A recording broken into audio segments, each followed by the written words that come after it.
Namaste. A very warm welcome to everybody on the Now We Must podcast. So today this is an emergency podcast that we had created because there are some grievous incidents that are happening in Gopalganj, Bangladesh, uh, where we are seeing the administration and the Bangladeshi army has taken over this place, and there have been lots of killings, deaths reported from Gopalganj, Bangladesh. There are various media reports regarding people are injured. Allegedly, as of now, army has tortured and killed people. So we don't know the full report of this. So to know more about it, we have two guests with us. SM Faiyaz Hossain. He is a human rights activist, columnist from Australia. And we also have Anindya Nandi. He is a political analyst, Namaskar. a political activist from West Bengal. So, as both are Bengali speaking people, so we have gathered two individuals, people who are aware, who track the news from both sides, from West Bengal, from India side, and Fayaz from the Bangladeshi perspective, to get the on ground report on what's happening in Gopalganj and what can be done about it, and what are the other bodies like UN and other bodies are doing to protect the political persecution of Bangladeshi people in Gopalganj. So, namaste to both of you. Namaskar. Namaste. So, we will first start with Fayaz because he has a better ground report on Gopalganj. So, Fayaz, if you could, from your sources, if you could tell us what's really happening in Gopalganj on ground, and you can shed a bit more light into that incidents and other things. Thank you so much. This incident that had happened recently is very touching for me because I'm actually from Gopalganj as well. My ancestors are from there, even though I was raised in Dhaka, but time to time I used to go there as well. And Gopalganj is a special district because in the 1971 war, they suffered special casualties.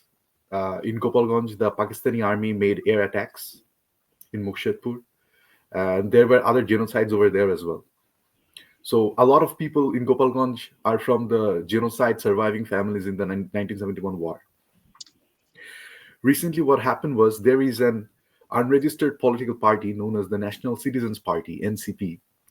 They are the coordinators of the July protest or unrest that led to the exile of Prime Minister Sheikh Hasina. And the Yunus government is trying their best to showcase this party and make them powerful and give them some muscles to leverage in Bangladesh politics. And due to that, one of the process that they induced was making these people go into a rally in many districts. But in terms of Gopalganj, they call this rally March to Gopalganj. Now, as people of Gopalganj are concerned, they have allowed rally from other political parties who were part of the July movement as well. For example, the BNP and the Jamaat, they held rally in Gopalganj. But only during the NCP rally, the problems occurred, the chaos occurred. That is because the people in Gopalganj were extremely devastated by the fact that the NCP attacked Dhanmondi 32, which is the house of Bangabandhu Sheikh Mujibur Rahman, and that house was a pivotal house during the 1971 war and the pre-1971 independence struggle. All the meetings, all the gatherings, and that house offered like an institution for the birth of Bangladesh. So that house was desecrated, vandalized, looted, and a lot of hardline Islamist terrorists from Hizbut Tahrir and other organizations, they raised their flags, they waved their flags in joy in that house as well. Now, after that incident, another incident happened that the Awami League was temporarily banned, despite the fact that some interim advisors previously stated that Awami League will not be banned or Awami League will be allowed to reorganize. But they have contradicted themselves and banned the organization, defying UN principles, defying UN recommendations, and also they have banned the organization without a referendum. So these two things happened. And after these two things, even before going there, a lot of NCP leaders or activists, they were playing with the people of Bangladesh, playing with their emotions, and they were criticizing them about that the final destiny of Sheikh Mujibur Rahman, the Tungipara, where he is resting right now, his body is resting. They would burn and desecrate that place as well. So that touched the people of Gopalganj, and they called for a revolution against NCP, and they are the indigenous people of Gopalganj currently that are there among the people that are there. So the NCP are outsiders. The army are the army of the country, but they may not represent the people of Gopalganj, all of them. So during the NCP rally, the army was not initially there. The police was there, and then the people of Gopalganj, they tried to blockade the road. They put on trees and stuff, but the NCP still thought they should come and they must come. And despite knowing that the people are not really welcoming them, they still decided to go there. Now, after they went there, the chaos started to happen, and the police started to go away, and the NCP activists, a lot of them got scared, and then the army intervened, and then they gave their speech, and immediately after giving their speech, they had to escape from that place using the APC of Bangladesh Army. They had to get onto the APC and then escape. Now, traditionally, a lot of people in Bangladesh, they used to think that the NCP are very brave people and they have a great moral bravery and courage. But in this incident, we saw that they had to escape from that using military vehicle, which is not necessarily something that we see in Bangladesh every day. There are many political parties, but this political party is unregistered. What is so special about them? The special is that this political party is known as a king's party, and the king is Muhammad Yunus, and this is his party. So, and then the army intervened, and then the army started shooting with lethal weapons. They use live ammunitions, and then till today, the official media report is that 5 people died. Even initially, 4 people died, and then another person died in the hospital. But unofficial sources, including ICRF, they said that uh, some said that more than 50 people died. Northeast News said that 19 people died. Other sources said that 21 people died. And the problem was that there was an immediate curfew after that incident. And then we have a lot of video footages as well. So in the curfew, what happened was uh, there was a blackout. There was a lack of mobile network. There was lack of internet connectivity for the local people, and so we are not able to know the entire story what happened there, and the curfew is still going on for the information. So the situation is really pathetic over there, and even after the curfew was launched, we received a lot of videos on social media where the army is seen torturing the people. They're beating them with sticks. And I would like to mention one point. A person named Ramjan Ali here. He was initially arrested by the police. But what happened was the police started beating him with slaps and punch, and the camera was recording. Now, the same person died. If that person was arrested by the police, why would he die? He should be in the court. So there is a clear violation of human rights principles over here. Now, Bangladesh Army is known as the Army of Peace. They serve in the United Nations. But here, what we saw is totally different. We saw unprofessional behavior where the army, we have also seen videos where the army was instructed to shoot at these people. Now, these people did not have any firearms. They were not armed with pistols or AK-47s. They were just carrying sticks. Now, there were many other ways where the army could reconcile and army could stop this, but instead they tried to do it in the harsh way. They tried to do in the easiest way for them is to pull the trigger, and that's what happened, and that's what led to the casualties, unfortunately. And the people of Gopalganj are still suffering. The families are suffering, and this suffering is continuing.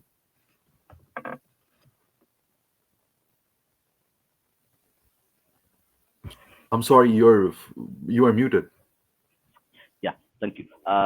Thank you, Fayaz, for this comprehensive report and ground level understanding and data on what's happening. I also, for the audience sake and people who are watching this, I have also created a small documentation uh, based on the reports received from various sources, including news, blogs, and others, to give a context to the audience that what happened, who were involved, the timelines were there.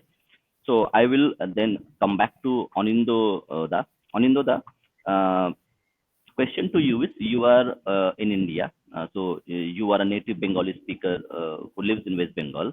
So there is a special affinity between these two countries because they share a lot of culture it put together. They were one single region at one time. So how, from an Indian perspective, from a West Bengal person living in West Bengal, a Hindu, is looking at these events at Gopalganj right now?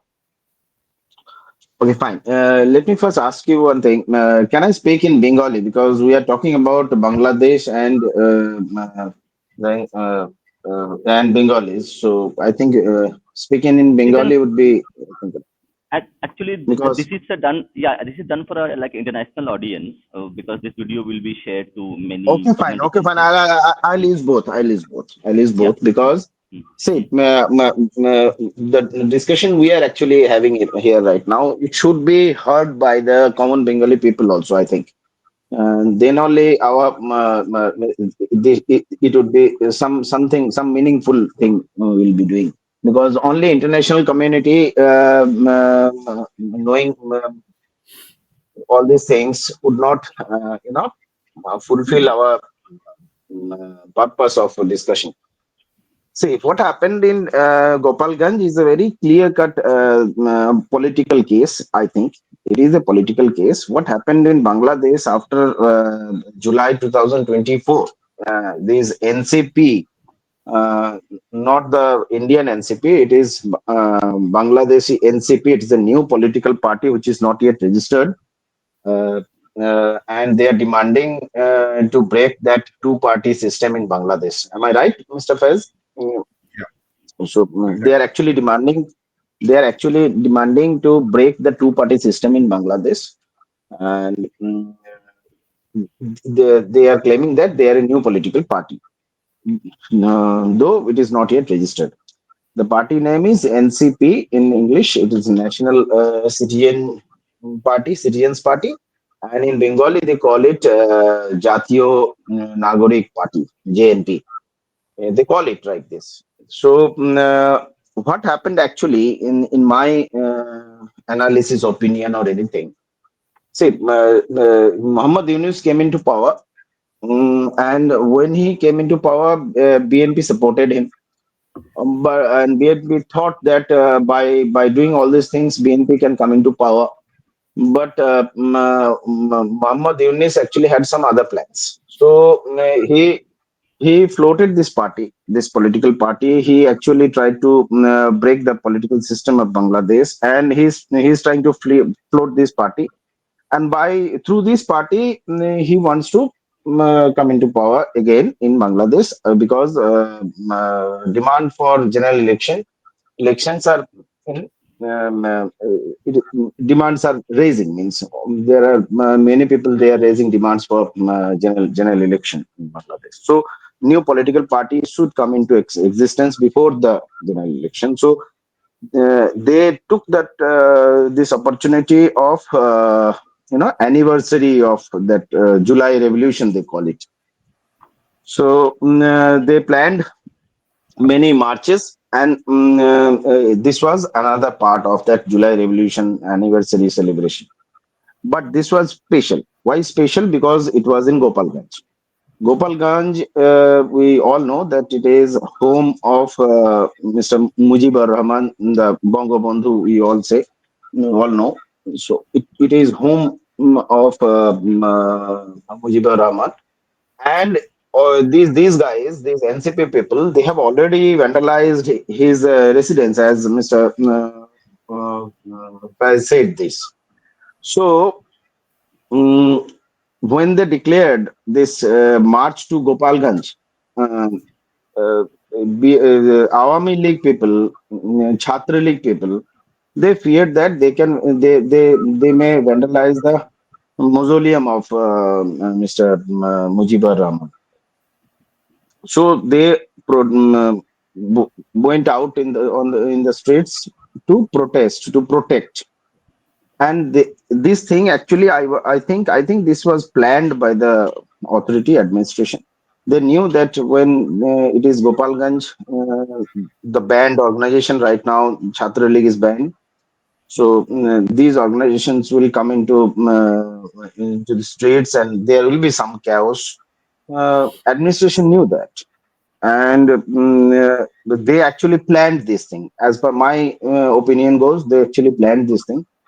When you listen to the demands of this NCP, this thing, they repeatedly say that we want to uh, demolish Mujibad from Bangladesh. They want to demolish Mujibad from Bangladesh. So they want to demolish Mujibad. What is Mujibad? What is Mujibism? You have to understand all these things. Why they are saying this? Mujibad is actually it is on four pillars actually. Mujibad, Mujibism, whatever you may call it. It is Bengali nationalism and what do you call it? Democracy, and then Socialism socialism, and and secular. then secularism. These are four pillars of Muslimism. And I think these people, these NCP people, they do not have any problem with three pillars of Mujibism. They have problems with only one pillar, and that is secularism. And this is the main case basically. These people actually want Bangladesh to become a radical Islamic country, and that is why they reject Mujibism outrightly. Because in Mujibism, in Mujibad, all the other communities living in Bangladesh are looked upon equally, and they do not like it. This is the main thing. Mr. Yunus do not like it. They want Bangladesh to become a completely radical Islamic country, and Mujibism is actually restricting them to do all these things. Mujibism is in the constitution of Bangladesh, so they want to change the constitution. That is why. So main problem is in the secularism. I'll repeat this all these things in Bangla also. আমার মনে হয় যে ঘটনাটা ঘটেছে গোপালগঞ্জে, সেই ঘটনাটা completely একটা পলিটিক্যাল ঘটনা। এবং এই ঘটনার পিছনে বাংলাদেশের যে এখন আপাতত যে অ্যাডমিনিস্ট্রেশন আছে, যে যে সরকার আছে, তারা এর সঙ্গে ওতপ্রোতভাবে জড়িত। আর তার কারণ হচ্ছে, যখন এই সরকার মোহাম্মদ ইউনূসের সরকার যখন ক্ষমতায় আসে, তখন তারা তাদেরকে যদিও বিএনপি সাপোর্ট দিয়েছিল, বিএনপি এই সাপোর্ট দেয়াতে বিএনপি সেই সময় হয়তো মনে হয়ে থাকতে পারে যে by supporting Mohammad Yunus and opposing the Sheikh Hasina and Awami League, they have a fair chance to come back into power. তো এটা তাদের মনে হয়েছিল, কিন্তু মোহাম্মদ ইউনূস ক্ষমতায় বসার পরে he felt that this BNP and Awami League দুটোই তার জন্য ঠিক নয়। He should float a new political party. So একটা নতুন পলিটিক্যাল পার্টি তৈরি হয়েছে ওখানে, যদিও সেটা এখনো রেজিস্টার্ড হয়নি।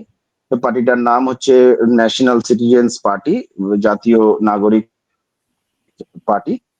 সেই পার্টিতে অনেক ধরনের, অনেকগুলো, প্রায় 4-5টা খুবই মানে র্যাডিক্যাল টাইপের কয়েকজন ছাত্র তারা নিজেদেরকে ক্লেম করেন, তারা আছেন, এবং তারা কমপ্লিটলি র্যাডিক্যাল বক্তব্য রাখেন, ক্লেরিক্সদের বক্তব্য রাখেন, রিলিজিয়াস ক্লেরিক্সদের বক্তব্য রাখেন, এবং সেটাকেই তারা বাংলাদেশের সংবিধান হিসেবে আগামী দিনে তুলে ধরতে চান। বাংলাদেশের ক্যারেক্টার হিসেবে, বাংলাদেশের ক্যারেক্টার যে আজকে পর্যন্ত বাংলাদেশের সংবিধান অনুযায়ী একটা ধর্মনিরপেক্ষ দেশ, একটা সমাজতান্ত্রিক দেশ, একটা গণতান্ত্রিক দেশ, যেখানে বাঙালি জাতীয়তাবাদ একটা বড় জায়গা রাখে, সেই জায়গাটাকে শেষ করে দিয়ে তারা কমপ্লিটলি একটা অ্যারাবিক ওরিয়েন্টেড মুসলিম র্যাডিক্যাল কান্ট্রিকে পরিণত করার জন্য তাদের চিন্তা ভাবনা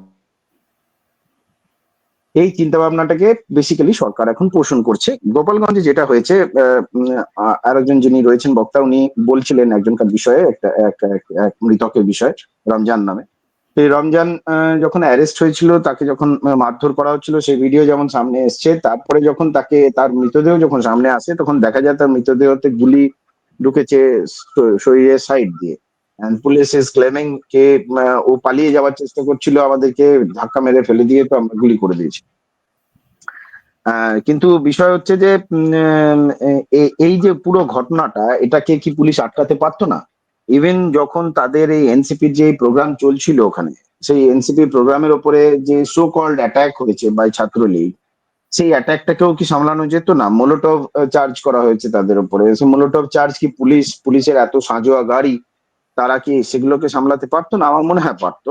আমার মনে হয় police actually administration they let it happen, because যতক্ষণ না পর্যন্ত কিছু এরকম জিনিস ঘটছে বা এটা এত এত ভয়ঙ্কর আকার সেটা নিচ্ছে, সাধারণ মানুষের ক্ষতি হচ্ছে, সাধারণ মানুষের পরিবার থেকে লোকজনেদের মৃত্যু হচ্ছে, ততক্ষণ পর্যন্ত ছাত্রলীগ বলুন বা আওয়ামী লীগ বলুন, এদের প্রতি যে ঘৃণা, এদের প্রতি যে একটা বিষম ভাব, সেটাকে তুলে সামনে নিয়ে আসাটা খুব একটু চাপ হয়ে যাচ্ছে। এখনো পর্যন্ত ছাত্রলীগ বা আওয়ামী লীগের সমর্থকরা এক্সিস্ট করে বাংলাদেশে। তো তাদের মুখ ঘোরানোর জন্য, তাদের মন ঘোরানোর জন্য এই জিনিসগুলোকে অর্কেস্ট্রেট করা হচ্ছে। কারণ দেখতে পাওয়া গেছে পুলিশ সুপারের অফিসের ভিতরেতে ঢুকে যাওয়ার পরেও this party leaders of NCP, তার মধ্যে একটি ছেলে, আমি নাম বলতে পারবো না, 4-5টা নাম আছে, তার মধ্যে একজন আই হ্যাভ সিন। আমাদের যেমন এখানেতে রাস্তায় যেরকম ঝগড়াঝাঁটি হয়, যখন একজন একজনকার কাছে তেড়ে যায় টাইপের, সেরকম ইনসিডেন্ট পুলিশ সুপারের অফিসের ভিতরেতে চলছে। And police is doing nothing. যদি পুলিশ সত্যি সত্যি কোন রকম ওই জায়গাটাতে বিশৃঙ্খলা যেটা শুরু হয়েছিল সেটাকে থামাতে চাইতো, তাহলে পুলিশের উচিত ছিল দুপক্ষকেই থামানো। Police actually protected and you know একটা এনভায়রনমেন্ট তৈরি করে দিয়েছিল এনসিপি দের জন্য, যে ওরা যা খুশি তাই করতে পারে, ওরা তেড়ে তেড়ে যেতে পারে, ওরা গালাগালি দিতে পারে, ওরা অনেক কিছু করতে পারে। বাট যারা ওদের ওপরেতে, ওদের বিপক্ষ পার্টি যারা আছে, তারা হচ্ছে ক্রিমিনাল। এটা পুলিশের আইডিয়া ছিল। পুলিশ প্রত্যেকটা মুহূর্তে সেটা বুঝতে পারা গেছে পুলিশের অ্যাকশনস দেখে। ইভেন পুলিশের এপিসি তে, যেমন উনি বললেন, স্যার বললেন, যে এপিসি তে ভেতরে ঢুকে ওনারা অন্য জায়গায় গেছেন, গিয়ে খুলনাতে গিয়ে পরবর্তীকালে আবার প্রোগ্রাম করেছেন। সবকিছু পুলিশ প্রোটেকশনেতে হয়েছে, কিন্তু ওইখানে এই ঘটনাগুলো ঘটে গেছে। এই ঘটনাগুলো আমার মনে হয় বাংলাদেশে আগামী দিনে আমরা হয়তো এটা, এই ঘটনা বা এরম ধরনের ঘটনা যদি এত বড় নাও হয়, এই ধরনের ঘটনা আমরা দেখতে পাবো। তার কারণ বাংলাদেশের আহ, সংবিধান চেঞ্জের একটা ব্যাপার আসছে মাথাতে। দে ওয়ান্ট টু ডিস্ট্রয় মুজিববাদ এন্ড এস্টাবলিশ ট্রাম্পবাদ। তো এই জায়গাটাকে, যে এই যে ট্রানজিশন পিরিয়ডটাতে যেতে গেলে আপনাকে অনেক কিছু, এরকম আরো অনেক মানুষের প্রাণ যেতে পারে। আমার মনে হয় আমি বাংলাদেশের জনগণের কাছে, আপামর জনগণ, মানে irrespective of religion and community, আমি আমি আমার তরফ থেকে রিকোয়েস্ট করব যে আপনারা যেটা দেখছেন, যেটা যেটা আপনাদের সবসময় চোখের সামনে দেখতে পাচ্ছেন, আপনারা সেটা ভেতরে ঢোকার চেষ্টা করুন। এখানেতে একটা বাংলাদেশের মধ্যে যদি শেখ মুজিবুর রহমান, যদি আপনি আমাকে অ্যাজ অ্যান ইন্ডিয়ান পার্সপেক্টিভে দেখতে বলেন, যদি আপনি আমাকে কলকাতাবাসী বাঙালি হিসেবে দেখতে বলেন একজন শেখ মুজিবুর রহমানকে, তো আমি আমার তরফ থেকে যদি দেখি, আমি যদি 1946 এর ঘটনার সমস্ত কিছু আলোচনা করতে চাই, then he is not a very favourite person of mind, আমি সেটা বলতে পারি। But for Bangladesh perspective, Sheikh Mujibur রহমানকে যদি ওরা ডেমলিশ করে দিতে চায়, তার মতবাদকে ডেমলিশ করে দিতে চায়, তার তৈরি করা সংবিধানকে ডেমলিশ করে দিতে চায়, তার পিছনে একটা বড় শক্তি কাজ করছে। বিকজ বাংলাদেশের, যেমন আমাদের দেশের জন্য মহাত্মা গান্ধী যে জায়গা রাখেন, বাংলাদেশের জন্য শেখ মুজিবুর রহমান সেই জায়গা রাখেন। তো যখন বাংলাদেশের মধ্যে একটা এত বড় ফোর্স আর এত অ্যাডমিনিস্ট্রেটিভ সাপোর্টের সাথে এই কথাগুলো বলতে পারছে, তখন এখানে আমাদেরকে খুব সিরিয়াসলি ভাবার প্রয়োজন আছে। আহ, আমরা সকলেই জানি যে মোহাম্মদ ইউনূস একটা ইম্পোর্টেড লিডার আর আমেরিকার পুরো রাজনীতি এর সঙ্গে যুক্ত আছে। Let it be Democrats or be it Republican, সবাই এর সঙ্গে যুক্ত আছেন। বাংলাদেশকে তারা তাদের কলোনি বানাতে চাইছেন। বাংলাদেশের মধ্যে আজকে ডেটেতে Chinese effect and American effect, এই সমস্ত কিছুর মধ্যে গিয়ে তাতে অনেক ইনফ্লো অফ ফান্ডস আছে। সেই ইনফ্লো অফ ফান্ডস এর দ্বারা এই সমস্ত জিনিসগুলোকে তারা করতে পারছে। আমার মনে হয় সাধারণ জনগণ যারা বাংলাদেশে, তাদের এই সমস্ত বিষয়গুলোকে রিজেক্ট করা উচিত। আর একটা যে যে বাংলাদেশের যে এস্টাবলিশড সংবিধান, সেই সংবিধান অনুসারে আগামী দিনে যাতে সুষ্ঠুভাবে ভোট হয় এবং সেই ভোটেতে যাতে যে রেজিস্টার্ড দুটো পলিটিক্যাল পার্টি আছে তারা যাতে পার্টিসিপেট করতে পারে, সেটার জন্য তাদের ক্লেম করা উচিত। This NCP is not doing any good for Bangladesh. NCP is actually selling Bangladesh to foreign hands. Dada, you're muted. Yeah, thank you, Anindya. I think you give a very comprehensive perspective from India as well, and also from people who are living, Bengalis living in Kolkata and West Bengal specifically. This is very enlightening to actually understand, correct, that how the events are perceived from the Indian Bengali perspective. So it's a very important thing that Anindya has shared with us. So we'll come back to him a little bit later. So now I'll go back to Fayaz. So Fayaz, I have gone through a lot of media reports, a lot of other things. So in also comments, we have seen the word called Rajakar. So Rajakar itself has a lot of history behind it from 1947 onwards. So we'll not go back to the history, but there are now a lot of media reports where we have seen that Razakars are being utilized to actually commit this violence. So why, like, what is your perspective on this? Even some people are saying army chief as a who is helping Razakars. Okay, first of all, I will bring your attention to one event, that is Voice of Bangladeshi Hindus. They shared a tweet today. It was a video where the Bangladeshi army soldiers was making a Hindu boy sit on the mud and drink dirty water. And then that boy was asked, the Bangladesh army soldiers, they were making fun of Ram and Krishna. Yeah, this is the same army that works for the UN peacekeeping. So peaceful, right? So this is, I'm just giving a Can I context. just come in, Mr. Fayaz? Can I just come in? Of Yeah, course. please, please, please. This is the point. Actually, I'm actually trying to point out. Bangladesh and this NCP and Bangladeshi administration today, it is trying to transit from the secularistic approach to a radical approach, and it is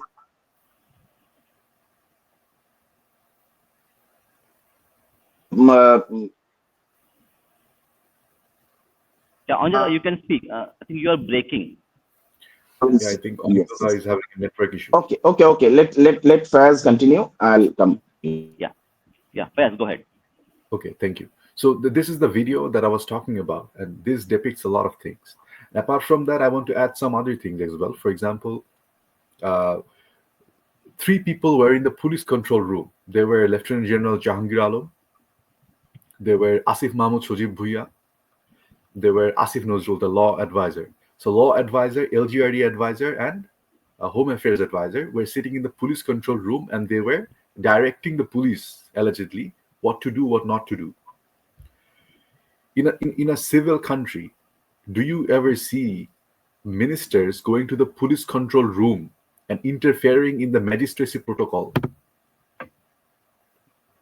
Is it seen in any civilized country? I have no idea. So when Anindya will have his turn, I would like to know from him that do you usually see uh, advisors going to a police control room and telling them what to do, what not to do? And another boy who died, his name is Dipto Saha. Now, since I'm from Gopalganj, I met him once. Uh, Even though media claimed that he was a member of Bangladesh Student League, but as far as I know him, He wasn't any political leader or something. Maybe he was a supporter, but what that guy was, he was a Hindu rights activist. He used to work with the pujas and many things in Gopalganj. But as far as I know, and his family also said the same thing, that he was not politically active. Now, maybe because NCP wanted to desecrate Tungipara and they wanted to destroy Bangabandhu's legacy and everything.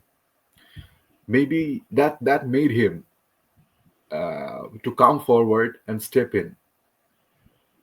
And unfortunately, because of the army shooting, his life was lost.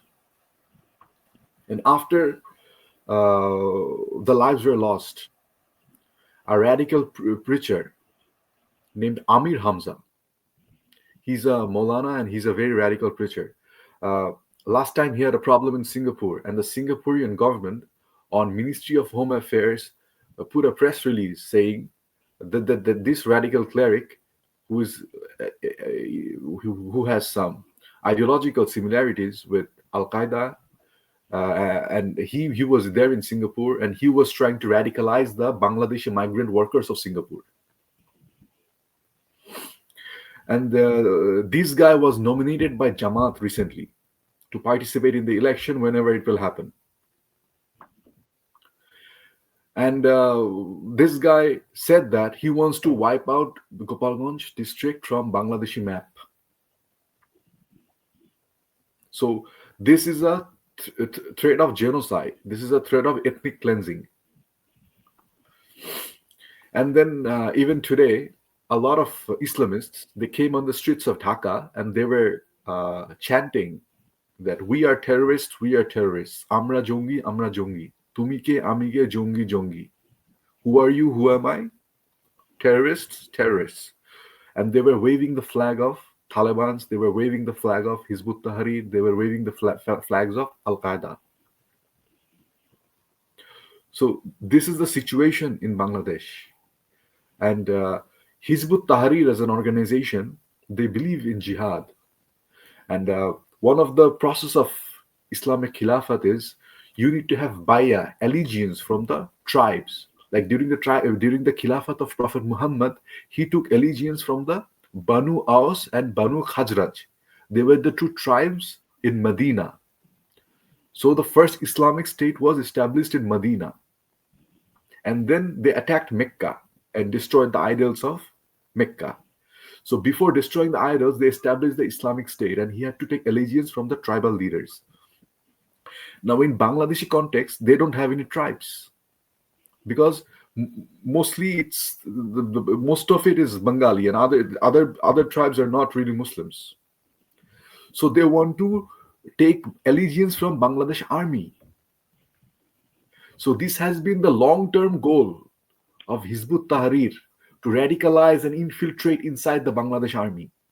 And during the rule of Awami League, with all the due criticism that they deserve, they always monitored the army, they tried their best, and they fired people allegedly involved with Hizbut Tahrir. And they always tried to take legal actions against these people. Now, this is very important because as you saw, that members of Bangladesh army were ridiculing a man who was a Hindu about his gods, about his belief. What if a Hindu would do the same thing today in Bangladesh? They would have been, I cannot even imagine what would happen to them. They would have been maybe crucified like Jesus Christ. Now, this is the reality, this is the problem. And the security forces, the police, if they don't act neutral, it will be the end game for Bangladesh. And as Dada mentioned about secularism, I discussed before in a different podcast here that what are the problems in Bangladeshi secularism? What are the problems in fragile secularism of Bangladesh? But now these people who have replaced the Awami League, they have made themselves the worst possible solution. Before, Bangladesh had problems. there was insecurities, there was issues. But now it's totally even worse. Now they are going into the path of Afghanistan. And recently, even a Maulana, Said Fazlul Karim from Islami Andolan Bangladesh, he's also a peer. He said that his political party is an affiliate of Jamaat, and he openly said that his target is to make Bangladesh into Afghanistan. His target is to make Bangladesh into Islamic Republic of Iran. That is his target. Now, I don't want to blame them because this is what is written in the Quran and the Hadith. They are following this scripture. A lot of human rights activists will say, why are these people doing like this? And I tell them, this is written in the scripture. If you want to tell them that they're wrong, you should read the scripture and find a way to tell them it's wrong. Because these people don't believe in secularism. They will not believe in secularism because they know secularism is not from Allah. So, this is the issue. A country that was initially formed on religious belief, and then later it was revived after independence through fragile secularism, will always have Islamists and the 1947 Muslim League ideology and Titumir's ideology and Farazi movement's ideology coming back. And that is what has happened. These mobs are not sudden. They are part of broader Bangladeshi culture. They are part of East Pakistani culture. And the Bangladesh army, they are acting like total chaotic Pakistani army. They are doing the same what Pakistan did in 1971. They are doing the same what Pakistan is doing today in Balochistan. So this is nothing new. This is nothing to get shocked about. This is the reality of Bangladesh. And the same thing the Chakma people were saying for last 50 years. That Bangladesh army is oppressing them in the hill tracks. However, at that time, the Bengalis were not believing it. They were thinking their armies are beyond all of these allegations. And they have thought that the Chakmas were terrorists. It is time to revisit how we will understand the Chakma people. It is time to revisit the allegations. It is time to revisit the threats. And that's what I can think about that we must do. Yes. Anindya, if you are back, just tell me in the private chat. Yeah, He's Anindya. back. Yes, Yeah, yes. yeah. So I'll come back to you. I have a very important question to you. We have seen 5th August happen. We have seen a lot of blood being shed, violence against women, children, people, properties looted, businesses gutted, and we have seen. I want to know from your perspective, politically and also as an activist, both. What has been the impact of 5th August, and what is happening since 5th August? The violence against minorities in particular, including Hindus, Buddhists, Chakmas, and Christians. What has been the reaction, the public reaction and public mood, specifically in West Bengal and India, specifically from your perspective as a political analyst who have also wrote a book on politics? See, after 5th of August last year, uh, it is a paradigm shift for Bangladesh. Bangladesh has changed completely because Bangladesh was never like it. It was never. And what Mr. Fayaz was asking, whether these kind of things happen in any civilized country, nation or not. It happens. It happens. It is not civilized, but it happens. It happened in our this thing in neighborhood only in some years before when a powerful minister of Trinamool that time. Then he later joined BJP, but he was that time in Trinamool. He monitored all the police actions from a police chowki during a riot between two communities, mainly means Hindu Muslim riot in Garifa. Garifai, it is near Naihati. So one Trinamool leader was actually monitoring all these things. Where should police go? Where police should not go? All these things were being monitored. These things happen when country goes into some. It is approaching a doomsday. Uh, Bangladesh is also approaching a doomsday. I would request all the supporters of, especially the female supporters of NCP of Bangladesh today. If you are trying to make Bangladesh into a new Afghanistan of the East, then it is okay. If you are trying to create another Iran in the East, then it is okay. But if you are not, then please stop supporting this NCP people, because they are actually dragging you into a very big trap. It is Bangladesh is going into becoming, like you said, it is either it will become Iran, or it will become an Afghanistan where people's liberty will be at stake. All those people who are supporting this movement today, no one will be free. No one will be free to do whatever they want. Bangladesh is a free. It is an Islamic nation even today. But today, Bangladesh's stature is not a radical Muslim state. Their females can wear whatever they want to. They can do whatever they want to.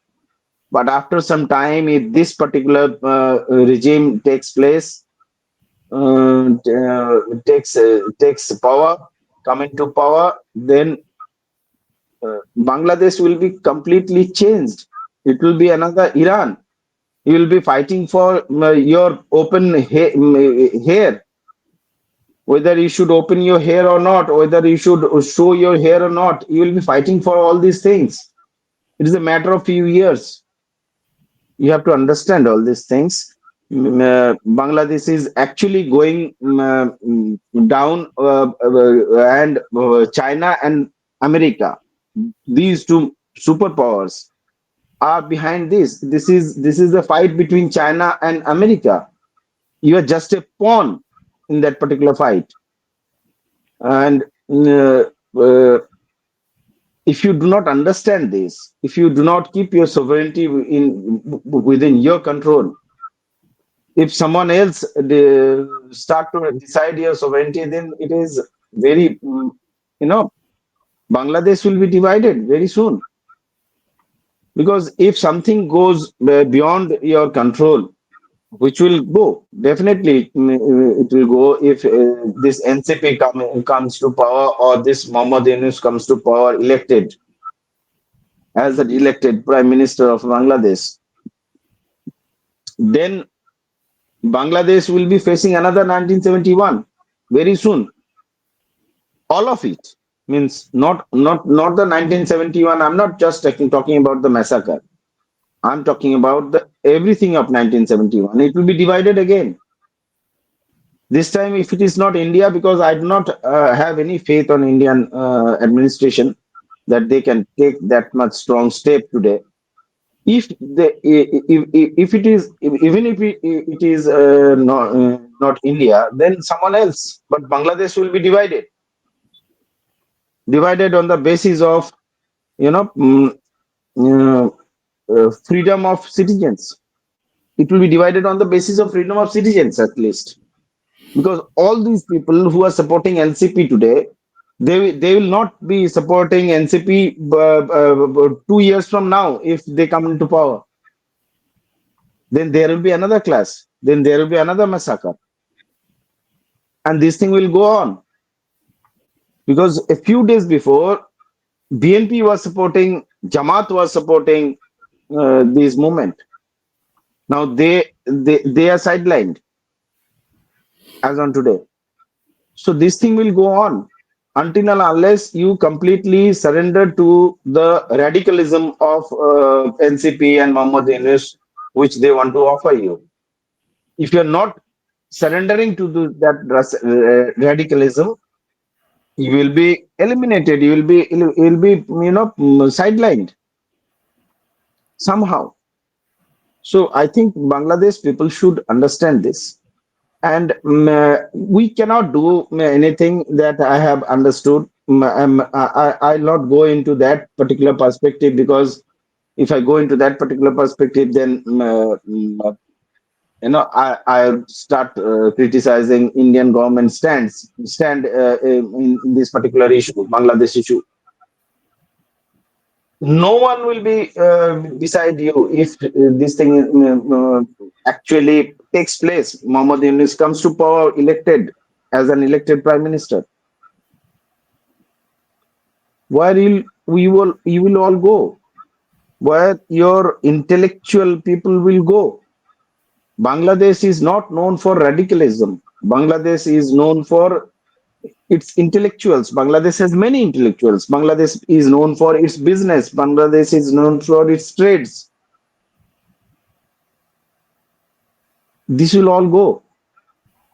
So I think Bangladesh people, it is the Bangladesh people of Bangladesh who can stop this today.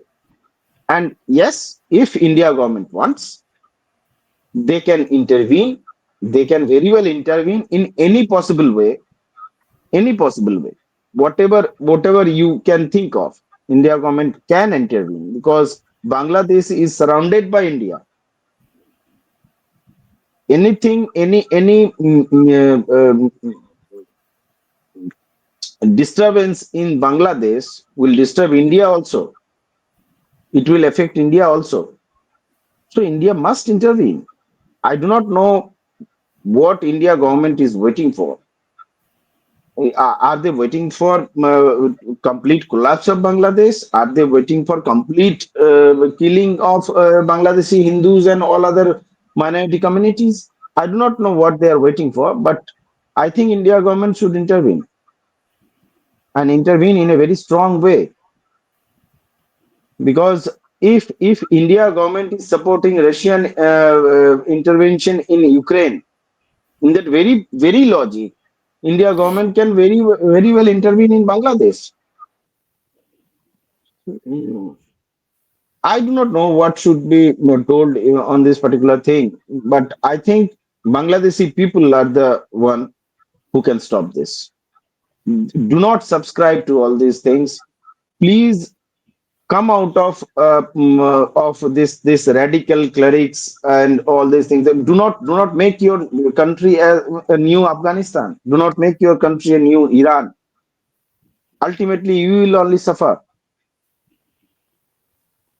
We have very little Hindus and Christians and others. Chakmas will defend themselves.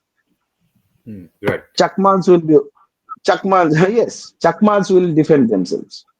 You cannot do anything, any harm to them. But all other communities, minority communities, they will be washed out. They'll completely go. Means I think even in Pakistan you will find a few Hindus today. In a few years from now, 1 or 2 years from now, if this thing is going on, if this thing goes on, and this particular ideology comes to power, then there will be no minority in Bangladesh.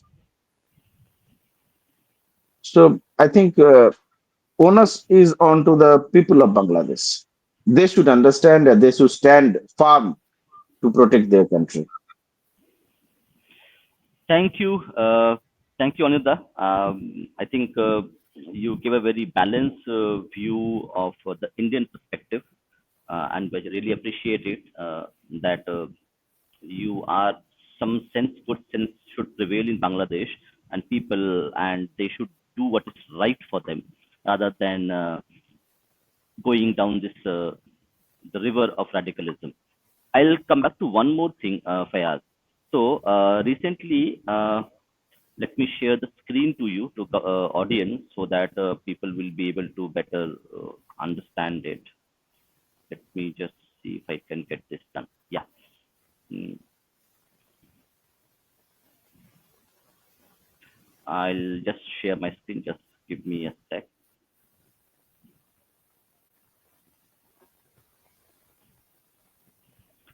Recently, o- OHCHR office in Bangladesh was established in Dhaka, and you are one of the prominent political columnist, researcher, and human rights activist as well from Bangladesh, who doesn't live in Bangladesh anymore. So, could you give us a bit more information and how does the OHCHR office in Bangladesh would help the specifically the minorities and the political persecution happening in Bangladesh? How they can help the people there and play a positive role in this to give people some justice? Thank you so much for the question. Before giving a comment on this, I'll give you another story. That is, the incident that happened recently in Gopalganj. There is an important factor. That is, the people who were killed, there was no autopsy for them. Yeah, it's a very important factor. And second is that government ordered an investigation. But since Bangladesh is a doom state, what they did is they ordered for a bureaucratic investigation, not a judicial investigation. Meaning, they don't want judiciary to investigate this. They're using government machineries to investigate this, and obviously the report will come in favor of the executive branch. So, if the political situation in Bangladesh is like that, what can OHCHR do? That is my question. Now, Human Rights Commission's office in Bangladesh, generally, as they're coming, it is supposed to be a positive thing. It is supposed to be a thing that we should rejoice. But unfortunately, I'm not very satisfied that this office will do any good. First of all, these offices, they don't have any particular jurisdiction.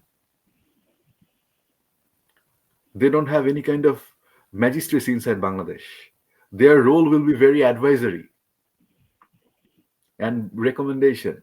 UN recommended Bangladesh government not to ban Awami League. But they did it. And then Volker Turk, he raised his concern. But then nothing. Now they're discussing about the office being landed in Dhaka. So what is the solution that UN gave? Nothing.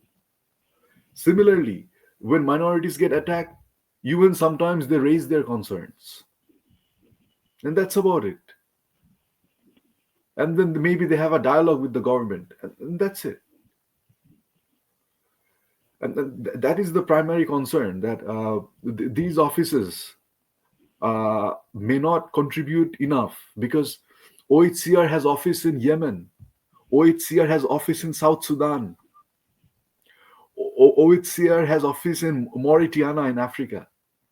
And all these countries, they have too much human rights abuses. OHCR has not been able to do something significant to reduce these casualties. They have not been able to show a pathway to redeem themselves as a society. They have not. They have raised the issues, they have done some work, they have taken money from the donors, and that's it. UN is such a biased organization. Till now, UN did not recognize the 1971 genocide. International Commission of Jurists, they said that the genocide was a Holocaust against Hindus and other people as well, the Awami League and other activists. And UN cannot see this till now. However, in the July uprising, which consisted of students, which consisted of a backing from the army, Professor Brahma Chelani, the famous Indian political commentator, he said that it was a military coup. I agree with him. Many people disagreed. They said that no, it was not a military coup, it was an uprising by the students and other people. Yes, the students were there, but the military endorsed them. Without the endorsement of military, this was impossible. Without the endorsement of foreign powers, it was impossible. One of the key masterminds of the July, he was Farhad Mazhar. His name is Farhad Mazhar. He said that Professor Jeffrey Sachs said that American administration might have been behind this. He said that this notion, this quotation, is not something that we can throw it away. Meaning he's indirectly endorsing this. The mastermind, one of the thinkers and masterminds who educated those mobs to rise up against Prime Minister Sheikh Hasina at that time. Now, this is the reality. Now, if they cannot accept the 1971 genocide, I don't trust them enough to accept what will happen in now or in future.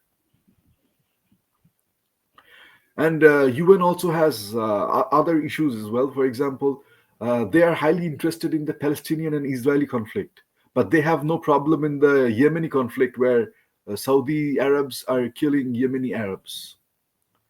They don't have much concern over the Sudan where Arabs are killing Arabs. But most of their concern is for the Israel. So they like to pick and choose. Now, justice does not have with picking and choosing. And another thing, Volker Turk, the commissioner, said that he called the Bangladesh Army chief and told them not to go against the students. Now, what these students were doing, they were burning TV stations, they were attacking infrastructures, they were breaking jails and getting the criminals out from the jail prior to the 5th of August 2024.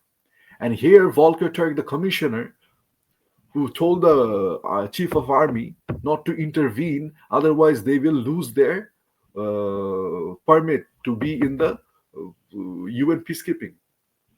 Now, the problem is the UN peacekeeping is not the jurisdiction of Volker Turk. It is under the UN Security Council. Volker Turk is not a country. He's not a member of the Security Council. How can he say such things? From July to August, there was civil disorder. There were police casualties. Yes, the students died. Many people died, and it's extremely tragic to see any human being lose their life, no matter what their faith is, no matter what their belief is, no matter who they are. We don't want anyone to lose their life, but the army had to intervene to make the situation peaceful, to make the situation calm, and they failed. The intelligence failed, and Volker Turk was one of the person responsible for that, because he said that on live TV that he called the chief of army and he told them not to intervene. They could lose their permit to go to the foreign service mission, UN mission, and this is the reality. So, in my opinion, the SCR may contribute to some good things. For example, if Bangladesh wants to do something about LGBTQ, Bangladesh wants to do something about transgenders, Bangladesh wants to do something periodically about the minorities, they can, but they don't need OHCHR for that. If Bangladesh wants to establish a minority affairs ministry, they don't need OHCR for that. They could do it upon their own will and interest. But do they really want it is the question. So personally, I'm not very amazed by that, but if they do something good, that would be commendable. But I don't expect human rights to improve. I don't expect Islamic radicalization to decline, because one of the key problems in Bangladesh society is that Bangladesh does not completely follow the Universal Declaration of Human Rights set by the UN themselves. In Bangladesh, we have blasphemy laws that contradict the Universal Declaration of Human Rights. In Bangladesh Constitution, we also have secularism, but we also have Islamic supremacy. For example, it says Islam is the state religion and all other religions will have equal rights. Obviously, these laws were enacted as ordinance by the military dictators like Ershad and all, but they still exist in the constitution. So I don't expect, because UN did not ever engage in dialogues to that extent where it would motivate the governments, the Muslim governments, to change the blasphemy laws, to be more secular, to be more pluralistic. For example, Saudi Arabia still now doesn't have a single temple. They don't have a single church. So what is UN doing? This is against the Universal Declaration of Human Rights. So I see the UN as a very passive institution. They pick and choose and they go wherever that is good. But even with that, Hifazat-e-Islam, the radical Islamist organization, the Deobandi organization that follows the Darul Uloom Deoband in India, that organization condemned the coming of Human Rights Commission's office. And they said that this is an invasion of Bangladeshi sovereignty. that the foreign powers, including America, are sending their something like mercenaries to come here, cultural mercenaries to come here. He said something like that. I'm just translating and paraphrasing. So I don't trust the UN to that extent. But if they do something good, I would be happy and I would commend it. Uh, Thank you, Fayaz. We'll go to the audience questions. We have few questions in the audience, but before we go to the audience, Anindya, anything you want to share, because you are tracking Bangladesh politics culture quite closely. So do you think, as you mentioned already, that there is a lot of foreign interference from Chinese, American, maybe other people, other also agents are involved in Bangladesh. So Bangladesh has become a kind of an experiment ground where a lot of bad theories, bad things are being practiced and experimented upon. And so, in that context, you live the northeast of India is also very important. If Bangladesh becomes destabilized in some way or the other, it is going to have a strategic, military, economic, and social impact on overall northeast of India. So, last words to you in case you have anything. Then I go to Fayaz for it, and then we'll take the questions from the audience. Okay, see, if you want to understand the Bangladesh problem, which started last year, July, we'll take from there on. Then you have to understand many things actually. You have to understand the background of it. When Sheikh Hasina was in power, she maintained a very delicate balance between India and China, and she did it very efficiently. She ensured that both countries are, satisfied with Bangladesh, and she secured investments from China, but also maintained good relations with India and US also. And it was her balancing this thing tactics, and she was very much successful in that. However, USA didn't like it.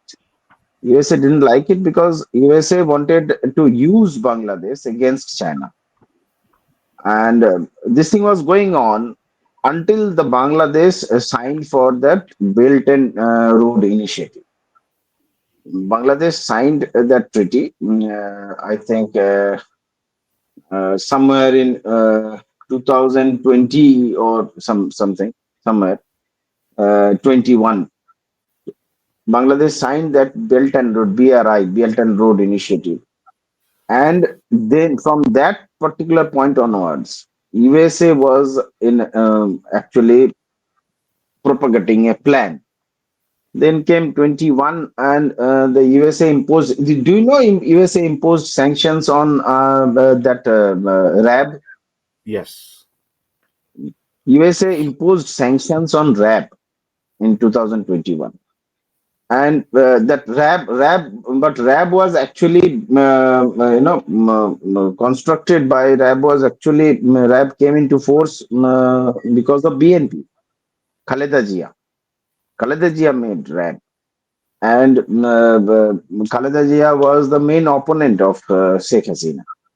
But RAB became a integral part of Bangladeshi defense, and it was going on. And USA imposed a ban on RAB in 2021. Then, when Sheikh Hasina visited UN, that time USA imposed sanctions on many political leaders of Bangladesh. Am I right, Mr. Faiz? If I am wrong, please correct me. No, you are correct. Uh, mm, and it was to show Sheikh Hasina in a bad light, that she went there and did something, and USA imposed sanctions. So she is actually working with foreign powers. It was to show her in bad light. And then in 2023, June, I think, Sheikh Hasina openly stated that USA wants to acquire an island from Bangladesh, and USA is putting pressure on her. June 2023, she openly declared it from a public rally, I think, or somewhere. And what was that particular island? It was Saint Martin. Saint Martin was actually an island which was given to East Pakistan and later when in this thing, but Myanmar also had a claim on Saint Martin. But when this in 1947, when this division happened, bifurcation happened, then it was given to full power was given to East Pakistan. So it remained with Bangladesh even after 1971. But after the military coup in Myanmar started claiming that particular island. And that particular island, it is in a very strategic location from where you can control many things. If you have a military base there, then you can control many things. You can control India, you can control China's moves, you can control everything. So USA wanted that, and Sheikh Hasina denied that. You will if you research, you will come across the names like Peter Haas. You will come across names like some Donald Lu. Lu, Donald Donald. Lu. Yes, Donald Lu. All these people visited Bangladesh. They visited India and then Bangladesh, and they were trying to acquire that particular island, and Bangladesh denied it. That was the actual trigger point when USA decided to destroy its political administration completely. Yeah, thank you, Planned Anindya. Last, military coup. Yes. Oh, yeah, sorry. one question I forgot to ask you. See, you have seen correct the Bangladeshi army being deployed in Gopalganj, okay, and you have been tracking the news from Gopalganj quite closely. What do you think? Because you are also an ex-military person, ex-navy person to be in particular. So, what are your concerns or what are your opinions regarding the conduct of the uh, military personnel and use of weapons, lethal weapons against unarmed civilians in Gopalganj? Not unarmed civilians. It was directed, basically. It was directed. They knew whom they are actually firing at. So they had clear instructions. As far as my this thing goes, they had clear instructions. Do you have any news of any NCP person, death of any NCP person? Do you have, Mr. No, No, I think Fayaz? Faiyaz has says no. no. They were no. None of them No. even got attacked. None of them even got None slapped. of them even got injured. None of them Yeah, even got a scratch. exactly. The leader of that convener of NCP, he was roaring inside police commissioner's office. Yeah. So it was completely a direct attack on the people of Bangladesh. And in this particular case, it is in the disguise of Chhatra League or Students League of Bangladesh. They are actually attacking them. They are creating a fear amongst the citizen to accept their demands, to accept everything they are actually trying to impose. They are trying to create a fear. With this fear, they will actually in very little time you'll see this NCP will be registered, and it will fight elections, and all the electors will vote for them only. All this thing will happen if no one intervenes, and NCP will come to power and they'll choose Mr. Mohammad Yunus. I do not know whether that time they will they will again betray Mohammad Yunus or not. But this thing will happen. So now, whatever we have seen in Gopalganj, it is completely designed in the office of Mohammad Yunus, whatever office it may be. But it is designed by the authority which is in power in Bangladesh, and we can call it a massacre by the state. We can call it a massacre by the state to impose a new idea of Bangladesh onto the people of Bangladesh. So, and behind this, It is USA. Why I'm saying all this? Because when you are asking about OCHR, then you should know. I think you all understand that OCHR and USA cannot cannot differentiate between these two. If it is OCHR, anything which comes from UN, it is backed by USA. So OCHR is also a part of USA's extended Bangladesh policy, and through OCHR they will have their control over Mohammed Yunus, and they will do whatever they want to do in Bangladesh. They will have control. They will have control in the name of giving protection, like they did in Afghanistan. They will have control in the name of providing human rights to other people, means other communities like Hindus, Christians, and whoever are there in Bangladesh. But ultimately, they will serve their boss, they will serve Trump, they will serve the government of USA, and Bangladesh will be a colony of USA if this thing is not stopped right now.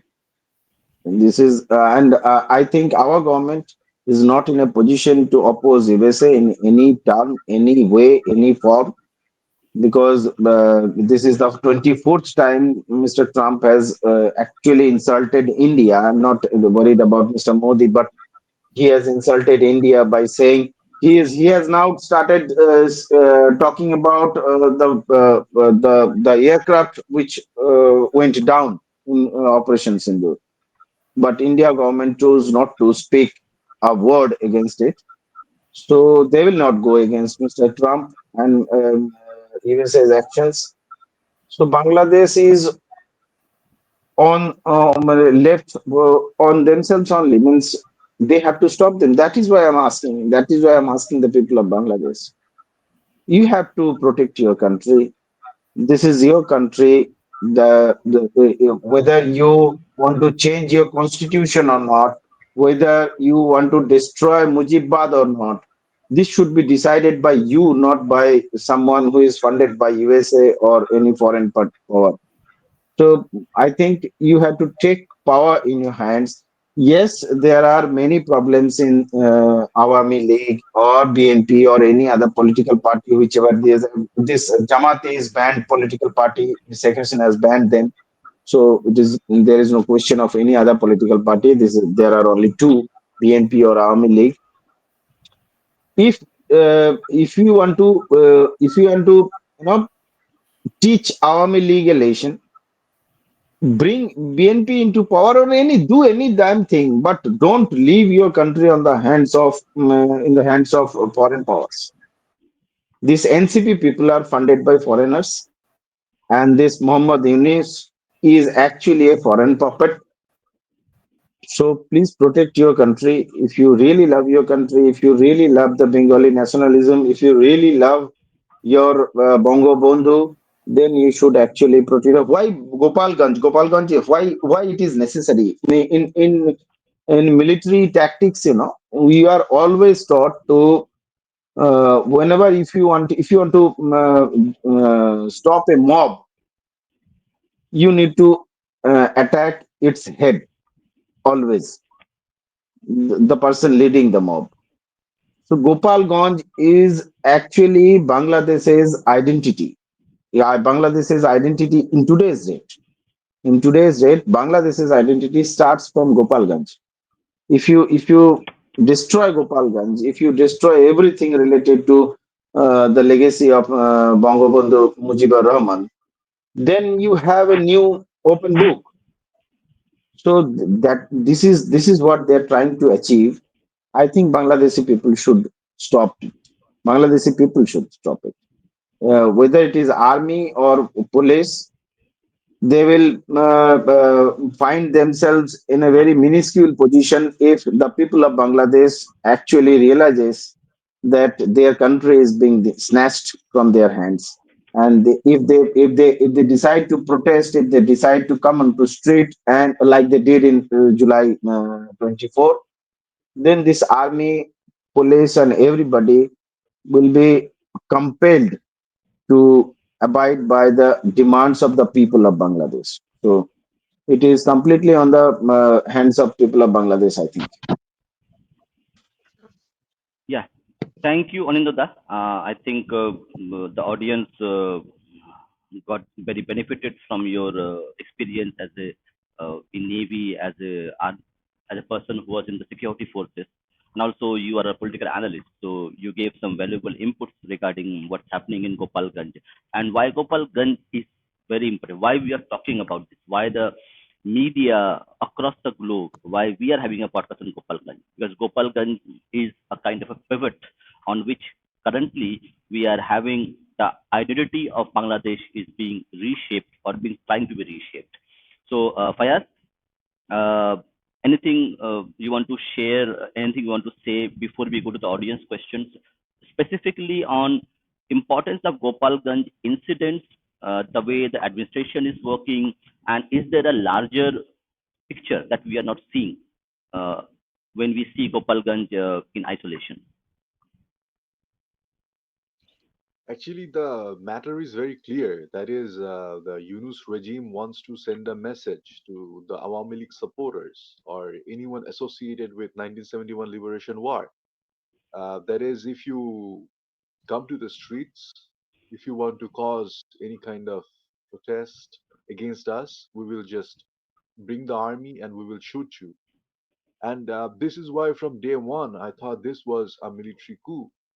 Yes, it was a military coup jointly done with radicals and students, but it was not a traditional military coup that we saw in 1978 or in the 80s or during General Ershad, where the military solely took over.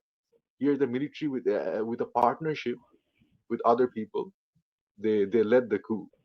So, uh, in that essence, this is what is happening, the human rights concerns, and I would like to add one more thing. That is, as USA already had always had an interest in Bangladesh in terms of having a military port.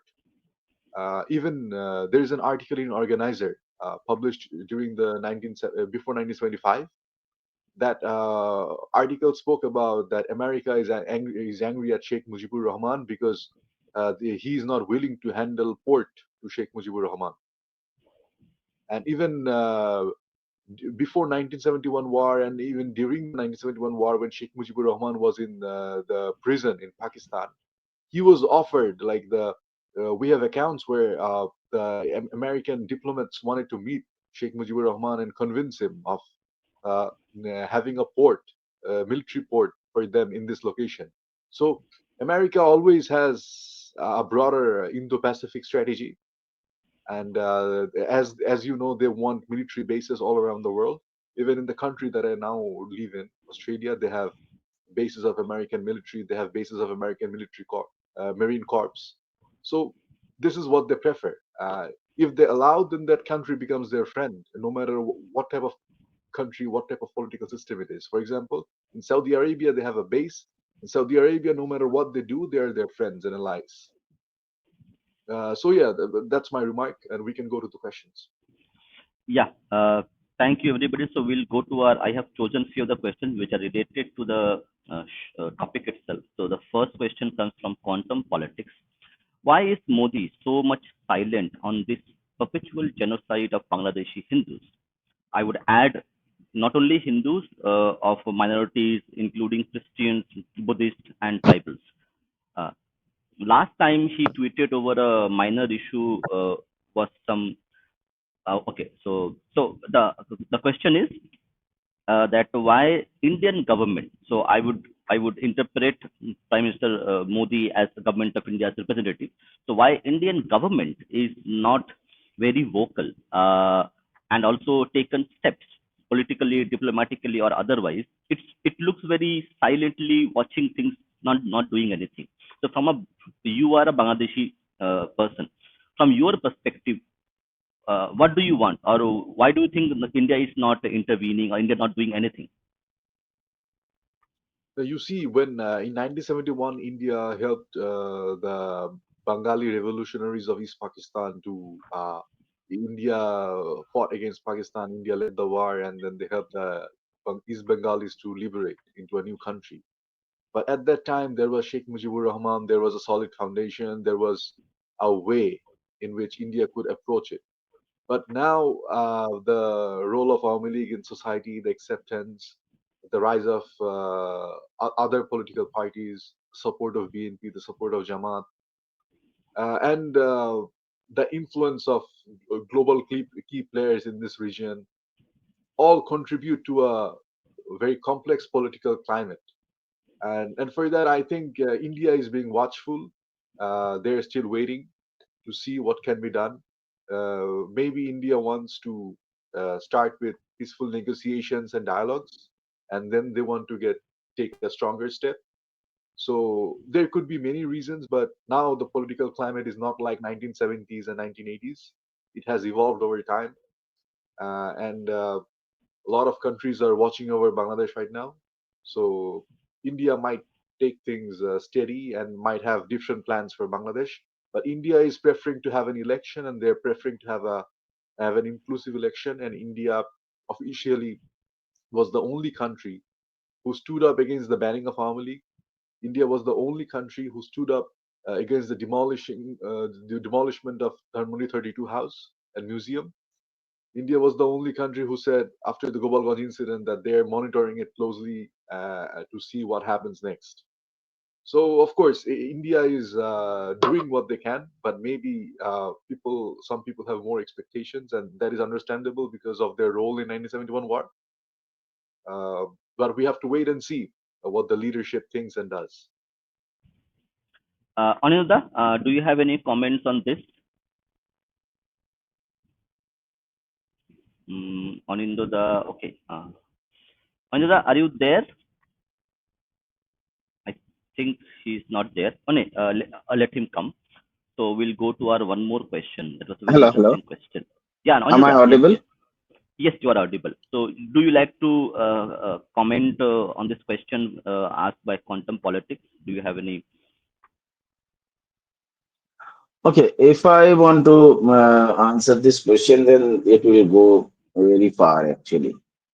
Uh, You can just only why the first part. The first part was why the government of India and Modi government is silent on government this. of You can, India will not, government of India is not in a position to do take any action against USA's will in today's date. There is a reason behind it. I'll not discuss about those reasons. But government of India will not go against USA in very near future, mm, uh, because there are some political constraints which are restricting the government of India to go against USA's will. So it is USA, and that is why government of India is not intervening. But if you ask me, what should actually be done from an Indian perspective, Indian government perspective, if you ask me, I have a very little knowledge about governance and geopolitical, these things, effects. But I think India should directly intervene and without respecting whether there is any medium or not, like Mr. Faiyaz said, that time there was Sheikh Mujibur Rahman who mediated this. But without any mediation, the government of India should intervene because it is also a question of India's sovereignty. If Bangladesh is somehow destabilized, it is not in favor of India anyway. So to protect India's sovereignty, India should actually intervene. And if India intervenes, whatever little knowledge I have in geopolitics, no one in the world can come and advise India not to do anything because Bangladesh is completely surrounded by Indian borders, and it is, you can say, a semi-landlocked country because only the southern part touches the water, and all the three parts of Bangladesh is surrounded by India. India Understood. takes any action to stabilize Bangladesh. Got it. If India does any action, no international power can oppose it effectively. Anjata, your voice is breaking, so we are not able Oppose to it, hear but you it will not clearly. be effective. Yeah, Anjata, I think your voice is Uh, breaking. I, We could yes. not hear you properly. So we'll go to the Okay. next question. Uh, Okay. if you can just Okay. check if Okay. you can fix the voice. Uh, we have a question from our member, who is a channel member. So I'll take this opportunity to just tell people that if you want to support the channel and the programs we do consider taking a membership of the channel. Membership, it is there in the channel, so that will help us to grow the channel more. And we'll come to the question. So this is a member question. Who is funding NCP? Where are they getting the money to afford lobbyists in the West? Fayaz, do you have any insights or any info on this? Of course, NCP is known as the King's Party because Yunus said that. Yeah, that NCP, like the student protesters, recruited him to be the chief advisor. And then he said that in another interview that the students didn't prefer to open a political party, and they said that no one in Bangladesh knows us because, to be honest, after the July protest, they got more unpopular over time. So Yunus said, no, no, no, you guys are popular, everyone knows you. You should open a political party. And through the advice of Yunus, they opened a political party and named it NCP, National Citizens Party. And even before that, in 2000, during the 111, when the military ruled for 2 years, Yunus laid down another political party. It was called Nagorik Shakti. So the word Nagorik, citizen, was always there as part of Yunus's favorite. And then there are lots of reports, lots of rumors, lots of social media posts, lots of questions were made to the NCP, and then they said that they are not able to disclose from where they are taking the fundings. Uh, but they have an office at Rupayan Tower, which is part of the Rupayan group, who gave them an office. And of course, they wouldn't give them an office just for fun. They would expect something in return. And then it is widely said that the famous group Boshundara Group is funding NCP as well, because before these groups were close to the Awami League when Awami League was in power, and now to balance it and so that their factories and their offices were not attacked or vandalized by mobs, they will choose to fund NCP. And even it is known as the big conglomerate that they have fled abroad, but they're still functioning. The offices are running, the factories are running in Bangladesh. Some of them, and some of them are funding NCP so that the factories and businesses are not taken over by someone else. For example, Summit Group and other big corporations are funding them. And apart from that, there is also a wide concern if some terrorist network or Islamist organizations are sending funds to them.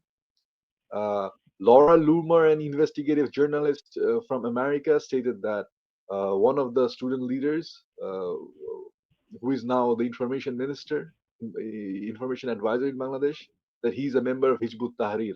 And Laura Loomer published it in an article on her channel, Loomer Unleashed.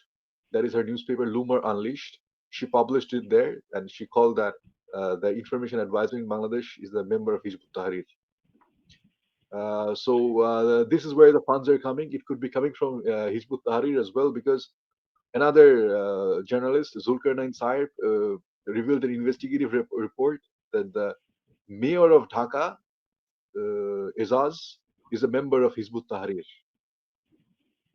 So of course you can see a pattern, you can sense it, and of course Pakistan intelligence, Pakistan, they might have their cake to eat in Bangladesh right now. As Lakshar Taiba stated, they had a role in the July protest.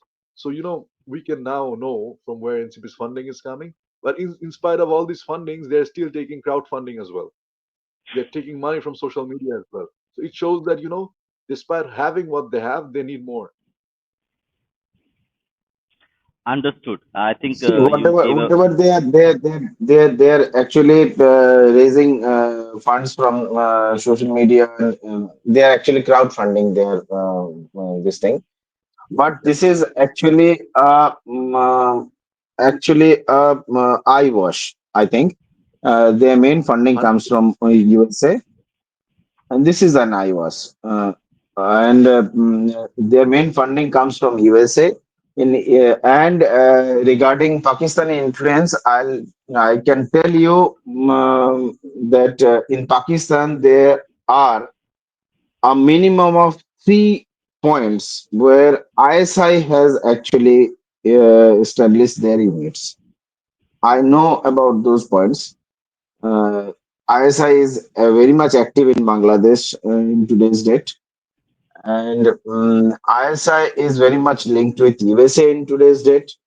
Yeah, USA's president has openly said, "I love Pakistan," and he has invited Pakistan's military leader for a dinner party in the Oval Office. So yeah, all yeah, yeah. these things are happening. After, Everything is connected. Uh, this party is actually created by Mohammad Yunus and on, on the US on the basis of USA funds only. And this crowdfunding is just an IOS. we have. I'll take two more questions and then we'll finish our stream today. So this question comes from Vivek Mishra. Today, Jamaat-e-Islami Bangladesh gathered in Dhaka. How are they enabling themselves to organize so quickly?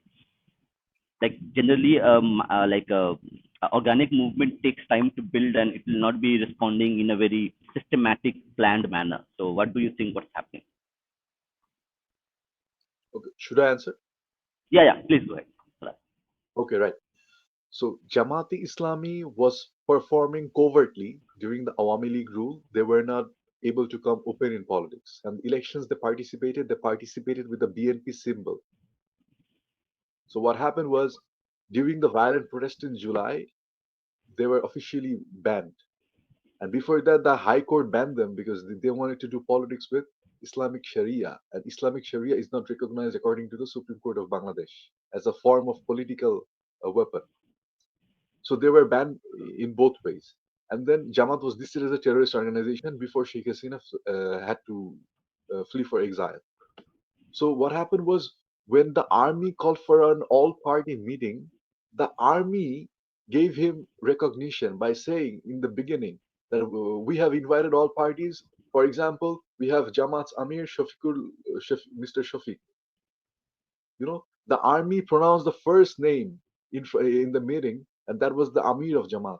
So the leader of Jamaat was given recognition. He was given political leverage in the whole meeting.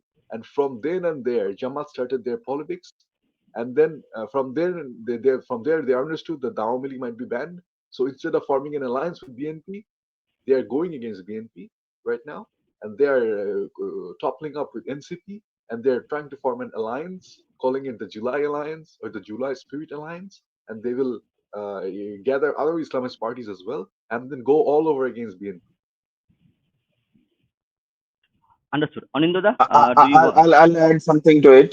This Jamati people, they have worked with, if you go to their history, then these Jamati people actually worked initially with Awami League.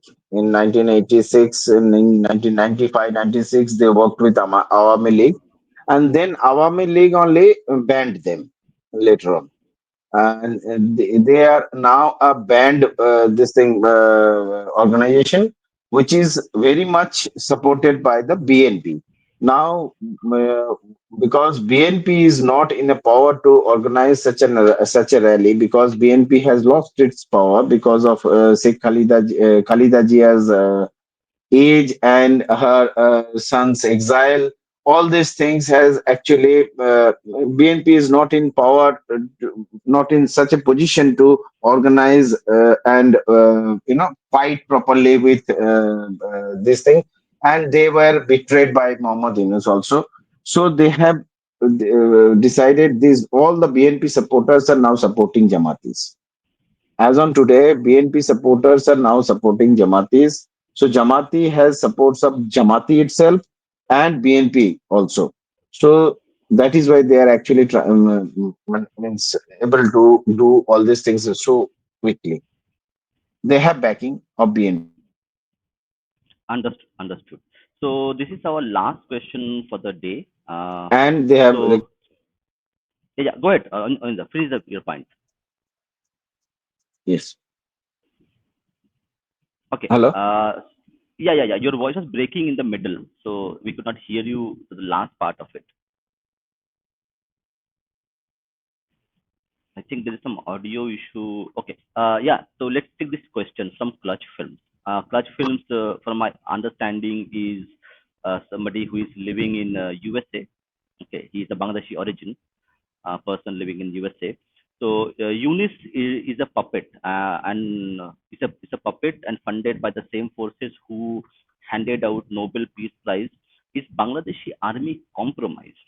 Now, it's a very big statement, but Fayaz, you have a lot of experience with Bangladesh. So what do you think? Definitely, Bangladesh Army compromised, and then Bangladesh Army led a military coup and a joint coup with students and radicals. And as I said, they introduced the Jamaat Islami as the primary political face from the July. So it shows what recognition they preferred. And then, of course, the army spoke about the election happening, and they pressurized the Yunus. And these disagreements can happen when it's a joint coup. It's not a singular coup. So these things happen, but openly, to be honest, the army has compromised. And previously, the army members have also killed Sheikh Mujibur Rahman before. The army had killed their own military leader, Ziaur Rahman, before. The army had fought themselves and done a lot of damage to Chakma and other people as well. So the army has compromised in many levels and many layers. And when Sheikh Hasina was in power before July, the army used to treat her as their mother. The army used to treat her like a queen. But now the tables have turned. But that's what Bangladesh army was and is, unfortunately or fortunately. Anindya, do you want to respond to this? See, Bangladeshi army is whether it is compromised or not. I am very much in agreement with Mr. Fayaz. It is compromised. But in very near future, I think Bangladeshi army will also have problems with this Muhammad Yunus because of there are many issues where Bangladeshi army is not in agreement with him, like Myanmar corridor issue. They are completely against Muhammad Yunus's decisions. So in some time we can see that Bangladeshi army is also going against them. So that is why I'm saying this thing. That is why I'm saying that Bangladesh will see a very chaotic situation in very near future if they do not stop it right. So